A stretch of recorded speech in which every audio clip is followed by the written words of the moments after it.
આજે આપણે બનાવીશું મોમોસ અને મોમોસની ચટણી કેવી રીતે બનાવી તેની રીત. તો ચાલો એના માટે આજે આપણે બનાવીશું મોમોસ. તો બાળકોનો ફેવરેટ એવો નાસ્તો ઘરમાં બધાને નાના. એના માટે આદુ મરચાં લસણ બધું જ આપણે એને ચોપ કરી લીધું છે.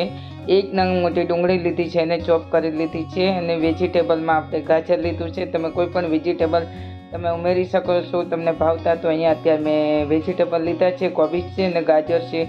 ગાજર અને ધાણાને બધું સમારી લીધું છે. અને કોબીજનો એક દડો લીધો છે, એનો આપણે અડધો દડો લઈ લઈશું. તો મેં અહીંયા અડધું કોબીજ કાપી લીધું છે અને એને આપણે બધું ચોપરની અંદર ચોપ કરી લેવાનું છે. તો આ રીતે બધું જ આપણે જે વેજીટેબલ છે એ બધા સાથે અંદર ઉમેરી દેવાના છે.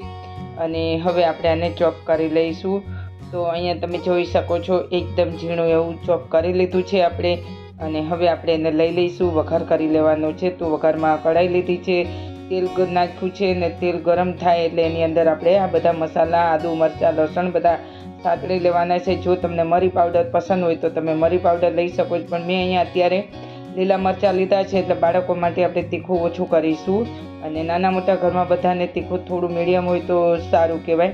એટલા માટે આદુ મરચાં સમારી લીધા છે અને સારી રીતે એને આપણે સરસ એવા શેકી લીધા છે. પછી એક નંગ ડુંગળી આપણી જે સમારી હતી એને પણ અંદર આપણે હલકે હવે સોફ્ટ કરીશું. ત્યારબાદ મેં અહીંયા મેગી મસાલો લીધો છે અને ગરમ મસાલો પણ લીધો છે, બંને મસાલા લીધા છે.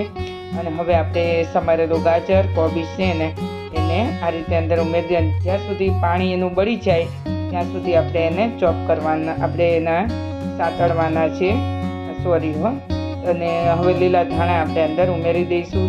ત્યારબાદ તમે આની અંદર આપણા મસાલા જે ઘરના ધાણા પાવડર કે ગરમ મસાલો પાવડર ઉમેરતો, હું સાથે થોડું મીઠું ઉમેરું છું. અને મીઠામાં આ રીતે મીઠું તમારે થોડું છેલ્લે ઉમેરવું એટલે શું છે પાણી છૂટે નહીં અને સરસ એવા મસાલા શેકાઈ જાય.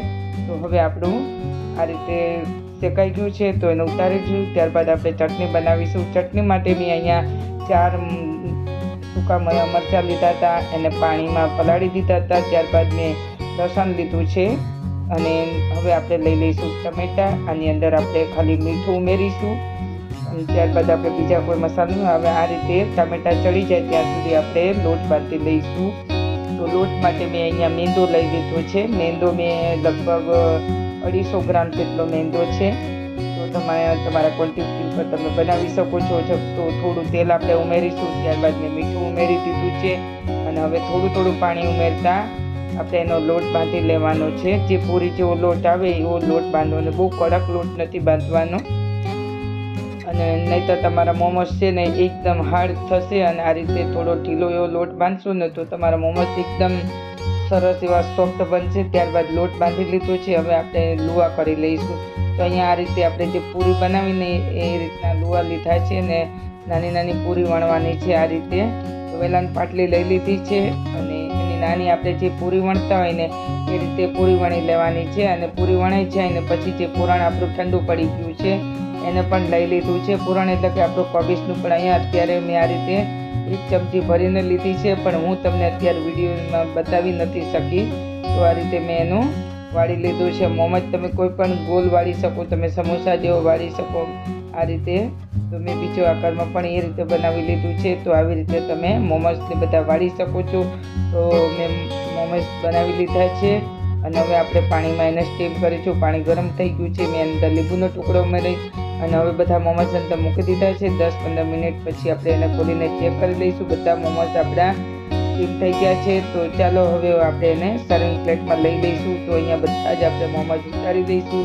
સેમ આપણે બીજા પણ એ રીતે મૂકી દઈશું. તો જોઈ શકો છો આટલા 250 ગ્રામ લોટની અંદર મેં એટલા બધા મોમોસ તૈયાર કર્યા છે. તો આવી રીતે તમે પણ બનાવવું. બહારથી મોંઘા એવા લાવી અને બજારના તો ઘરના એવા શુદ્ધ. તો ટામેટા ત્યારબાદ ઠંડા થઈ ગયા છે એને પણ આપણે ચોપ કરી લીધું. તો ચટણી તૈયાર થઈ ગઈ છે. તો તૈયાર છે આજે આપણે મોમોસ. અને ચટણી કેવી રીતે બનાવી એની રીત મેં તમને બતાવી છે. તો કે તમને આ રેસીપી ખૂબ પસંદ આવી હશે તો મારી રેસીપીને લાઈક અને શેર કરજો. તો ફરી મળીશું આપણે નવી રેસીપી સાથે. ત્યાં સુધી મિત્રો આવજો, જોતા રહેજો. તો બાય બાય.